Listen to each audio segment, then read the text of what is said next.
Magandang umaga, Doyen. Ano na naman ang ginagawa mo dito? Baka naman pwede mo akong kausapin ng maayos, oh.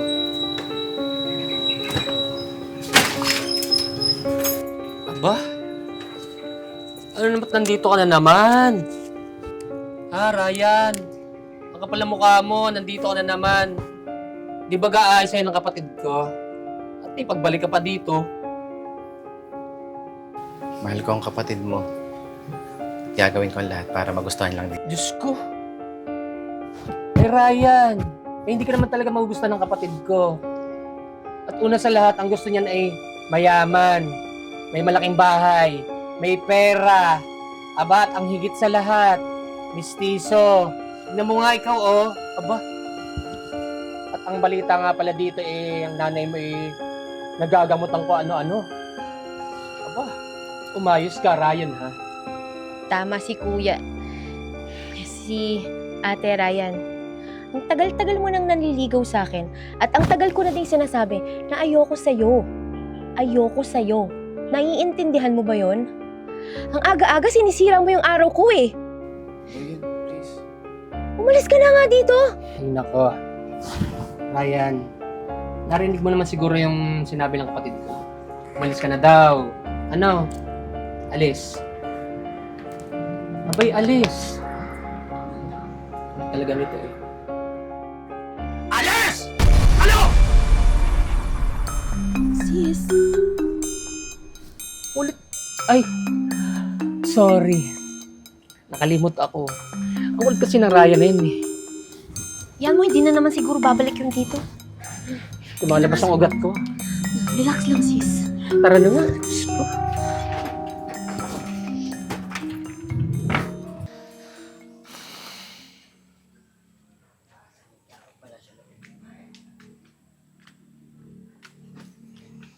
Pambihirang buhay to.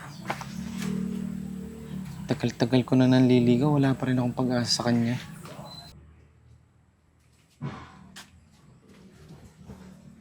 Mukhang gagawin ko. Hanggang kailan ka ba kasi titigil sa panliligaw sa Doy na yan, anak? Kita mo naman kung gaano kasama ang pag-uugali ng magkapatid na yan. Kung ako lang, ayaw na ayaw ko maging manugang yung Doy na yan. At maging hipag mo, ang baklang yun. Nay, bata pa lang ako. Alam niyo namang malaki na ang pagkagusto ko sa kay Doyen eh. Siya talaga ang gusto ko. Eh ano ba nakakita mo sa babaeng yun? Nay, di ba pag nagmahal ka, hindi mo alam ang paliwanag kung ba't mo nagustuhan ng isang tao? Tao po. Ryan, Jing, may niluto nga pala ako para sa'yo. nag-abala ka pa. Okay lang yun, basta para sa'yo. Siya, sige, salamat ah. Sige, una na ako. Sana magustuhan niya yan. Salamat ulit. Alam mo, nak, mas boto pa ako sa Jing na yan kaysa doon sa Doy na yun. Kung ako sa'yo, kay Jing ka na lang. Maganda, mabait, at saka mahal ka. Nay, di ba hindi naman natuturuan ng puso? Nay, basta, hindi ako titigil hanggat di napapasakin si Doyen.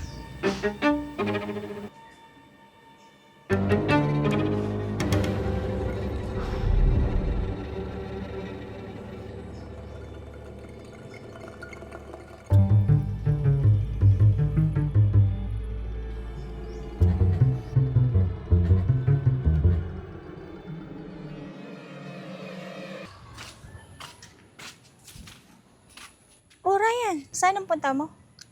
Diyan lang. Nga pala, Ryan, may sasabihin ako sa'yo.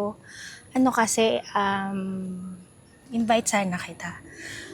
Dahil next week, fiesta sa kabilang barangay. Kinuha nila akong muse. Kailangan ko kasi ng escort. Pwede ka ba? Jing, hindi kasi ako mahilig sa ganun eh. Hanap ka na lang ng iba ha. Ganun ba? Siya nga pala, yung pagkain na binigay ko sa'yo kahapon. Kamusta naman? Okay lang ba? Oo. Ayun. Okay naman siya. Jing, pasensya ka na ha. May nagmamadali kasi ako. May pupuntahan ako eh. Ilang ano muna ha. Okay.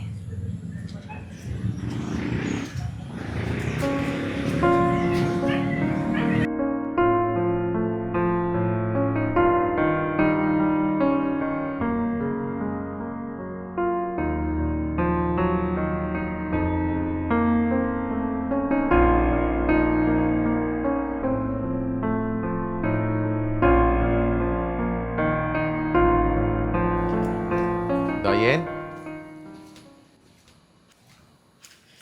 Ano na naman ang ginagawa mo dito? Doyen. Para sa'yo nga pala. Ito lang nakayanan ko eh. Sana bigyan mo pa ako ng marami pang pagkakataon.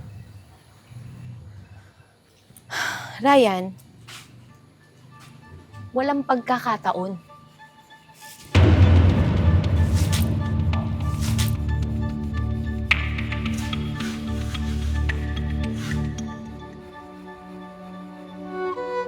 Sinabi ko na sa'yo, di ba? Kahit kailan, hindi kita magugustuhan at hindi kita mamahalin. Naiintindihan mo ba yon? Hey Ryan, ako nakikiusap sa'yo ha. Pwede bang ito na yung huling apak mo dito sa pamamahay namin? Aba, talaga naman napakakapal. Ang sasama ng ugali nyo! Oo. Ito lang ang huling apak ng anak ko sa pamamahay niyo. Dahil kayo naman ang susugod sa bahay namin. Hoy, magkukulam. Eh di bang isama mo na yung anak mo at umuwi na kayo? Aba, ang dami mong sinasabi dyan ha. Masyado na kayong abala dito. Diyos ko. Pakibilis, umuwi na kayo. Tara na, Ryan.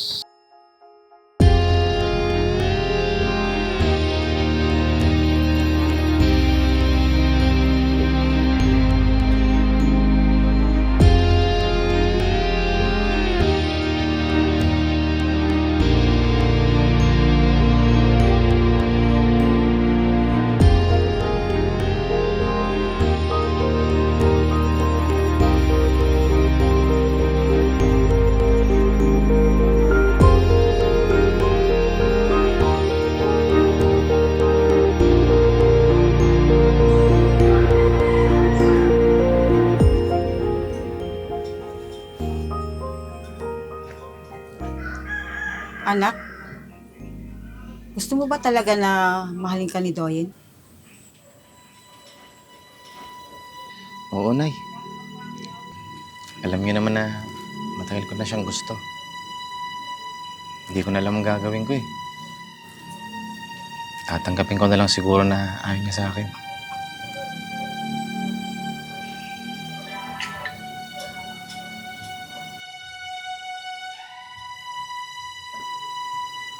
Ano, Nay?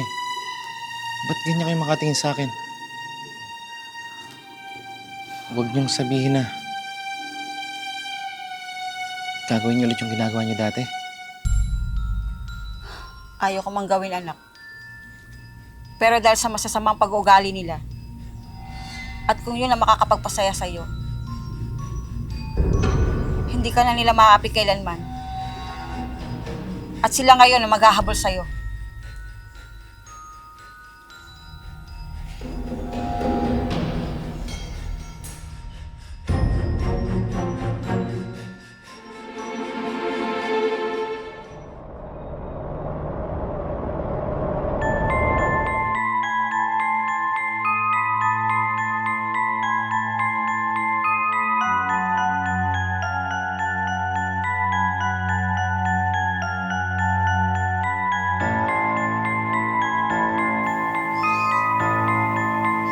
Nay, sigurado kayo pa sa gagawin natin?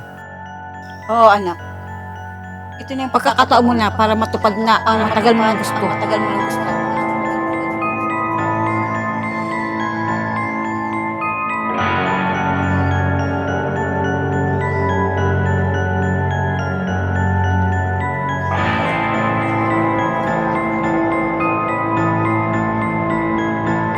Bigay mo ang anak, palad ka lang. Hanggat di nasusunog ang papel na to, hindi mawawala ang bisa ng omisyon.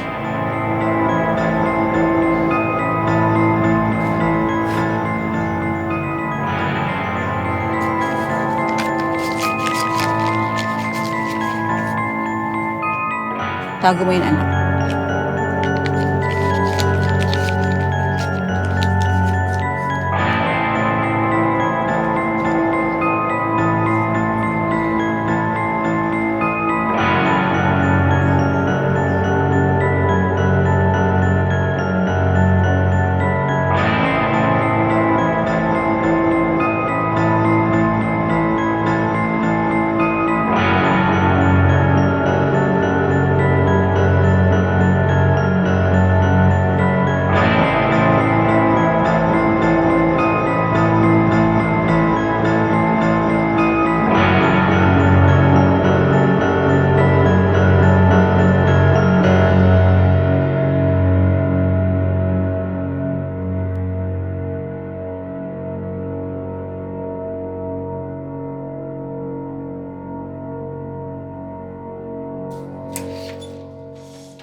Naku, eto na yata yung gamot na pinadala ni Aling Sai.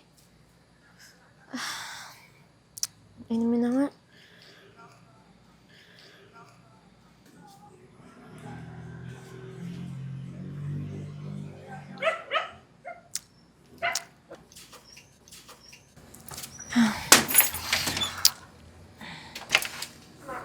Sis, ayun na yung gamot? Kuya, ayun yung pinadala ni Aling Sai. Sige, naunamin mo na. Nakainom na ako. Ito ba talaga yung bigay ni, Tia Sai? Oo. Kasi, alam mo, namimilipit talaga ako ng sakit ng tiyan Sige kagabi na, pa. inumin mo na. Tapos na ako Sige na uminom.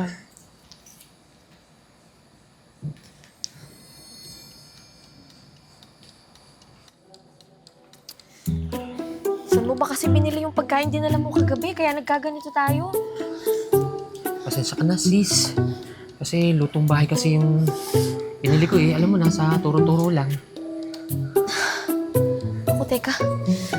Nasisiyan ako, sis. Wait lang. Tsaka muna. Bilisan mo, ha? Bilisan mo!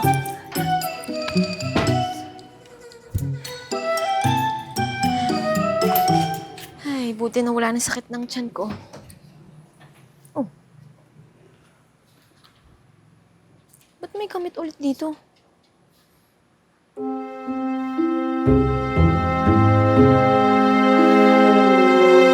Kuya? Kuya? Kanino bang gamot ang dito? Tita Sai to Hello, Tita Sai. O, Doyen, natanggap po ba yung gamot na pinadala ko dyan? Ay, opo. Natanggap namin ni Kuya. Okay, sige. Boting puti yun, takipay kulay green, ha? Mabisa yan sa sakit ng tiyan. O siya, sige, magpagaling kayo. Babay na.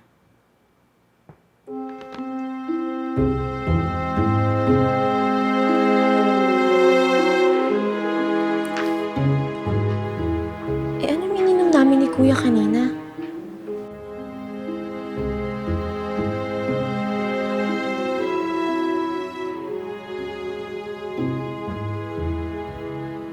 Nay! Nay! Nay! Layo pa eh, sumisigaw ka na. Nay, paano yun? Pati yung kapatid niyang bakla nakainom ng gamot. Hayaan mo na, anak. Mabuti nga yun. Dalawa silang magkakandara pa sa'yo. Tingnan ko lang ngayon kung hanggang saan ang kasamaan lang dalawa.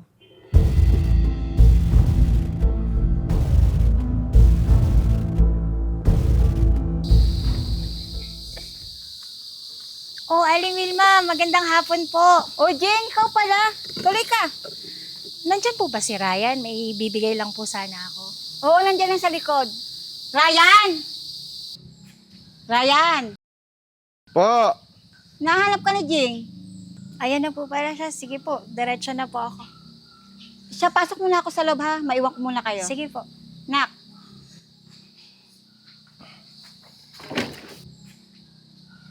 Para sa'yo. Galing kasi ako sa bayan. Nakita ko yan. Tsaka sigurado naman ako magugustuhan mo yan. Bagay na bagay kasi yan sa'yo. Ano, Jing? Hindi ka na sana nag-abala. Marami pa naman akong gamit dyan eh.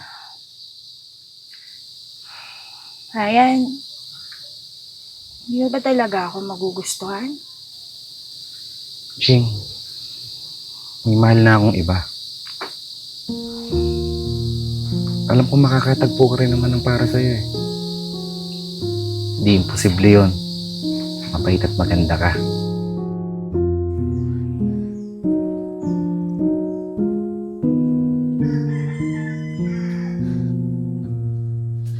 Ryan!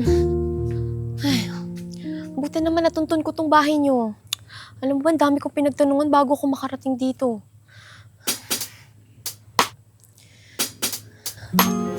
Don't know if you know this too. I'd rather be right. Hindi ko alam, basta sabik na sabik ako sa iyo eh. Ayoko mawala ka sa paningin ko tsaka sa tabi ko.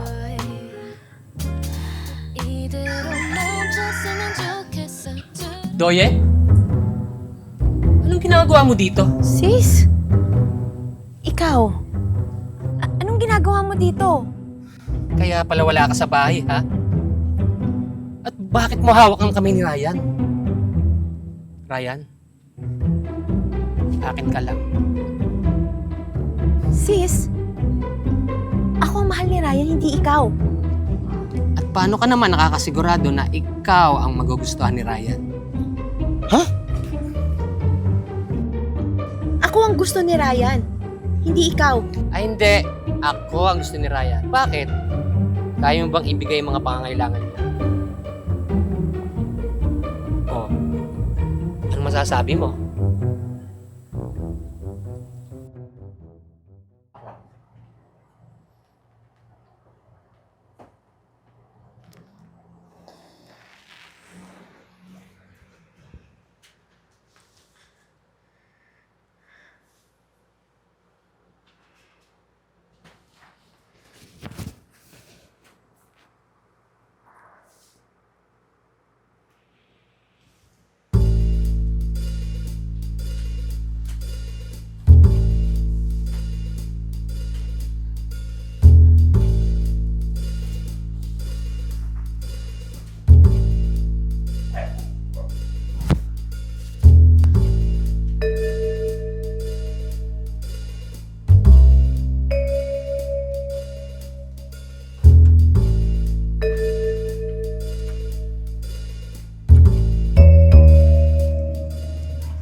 Ryan? Ryan, Ryan, ba't ka napasugo dito? nasasabi kasi ako sa iyo eh. Hindi ko alam. Hindi ko alam, basta gusto kitang nasa tabi ko. Gusto kitang makasama. Ayoko na nga umuwi eh. Ang saya ko. Akala ko, hindi mo ko kayang mahalin. Ang saya-saya ko, Doyen. Dati, pinapangarap ko lang na mahawakan ka. Makasama ka. Ngayon, ikaw nang kusang lumalapit sa akin. Sana totoo to. Anong ibig mo sabihin sana totoo to? Siyempre totoo to. Ryan, mahal kita. Hindi ko alam. Hindi ko alam kung bakit. Basta, sabik na sabik ako sa'yo.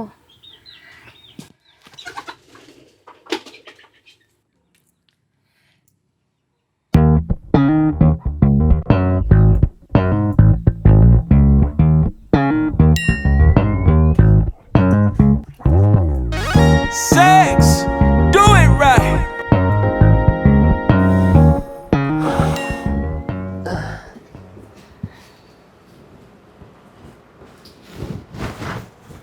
Doyen? Nako, naunahan na naman ako ng kapatid kong bruha. Teka nga.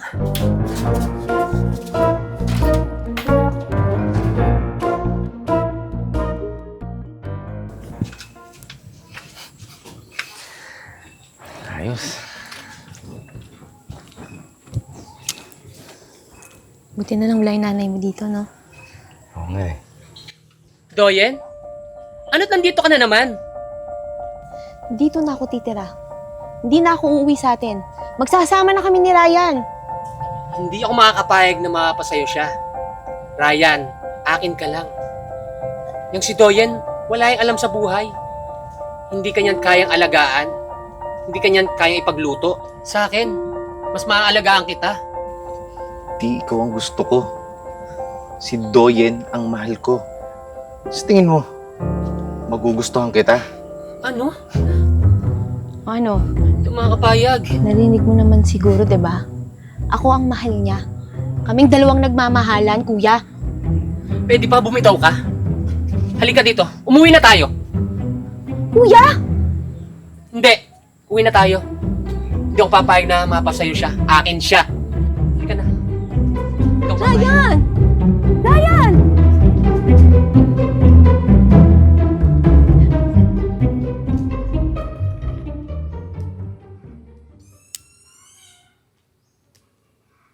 Nay, hindi ko alam kung magiging masaya ba ako sa kinahinat na nung nangyayari sa kanya.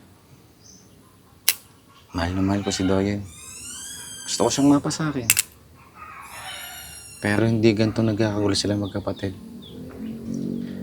At hindi pa totoo yung pagmamahal niya sa akin. Tapos, minamahal pa ako ng kapatid niya na hindi naman dapat. Ginawa ko lang naman din yun kasi gusto ko makabawi ka sa pananakit na ginawa nila sa'yo. Anak kita, kaya ayoko masaktan ka. Pero di ko alam na ganito ang kalalabasan. Alam kong mali yung hakbang na ginawa natin. Ano? Tuloy o suko na? Nay, gustuin ko man pero tigil na natin. Hindi na kasi totoong masaya eh. Tama anak, darating din ang totoo mong pag-ibig.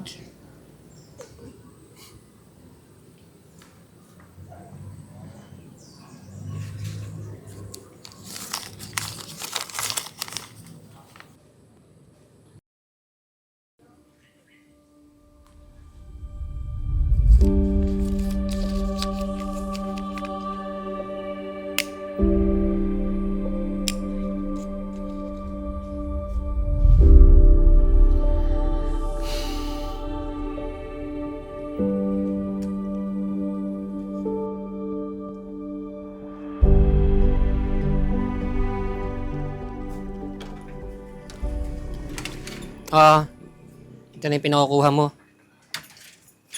Sis, alam mo ba? Sobrang ganang pakiramdam ko ngayon. Ibang-iba. Simula nung gumising tayo kanina, sobrang gaan sa feeling.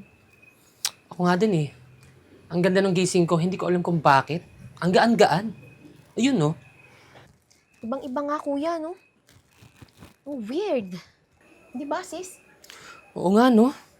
Simula nung pagising ko kaninang umaga, sobrang gaan ang pakiramdam ko. Hindi ko nga rin alam kung bakit. Oh, sis. Nag-reply yung ka-chatmate kong kanote. Aba, sino? Mm. Aba, ang gwapo. Oh, diba? Sabi sa'yo eh. Ay nako sis, panigurado. Pag nakatuluyan mo yan, magiging mayaman na tayo. Hi, Doyen. Nako, ayun na naman siya sis. Ay nako, bahala ka na nga muna dyan. At ano na naman ang ginagawa mo dito, Ryan? Wala. Papaalam lang sana ako sa'yo. Hihingin na rin ng dispensa sa mga nangyari. Dispensa sa mga nangyari? Anong nangyari? Basta, kahit sa maikling panahon, naging masaya ako.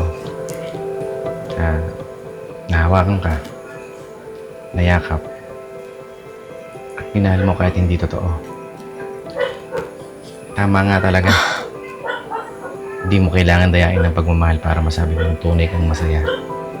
Teka, anong pinagsasasabi mo? Nahihibang ka na ba?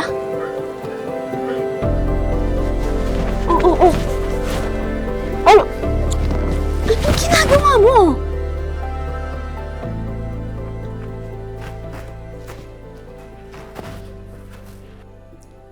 Sira ulo yun ah.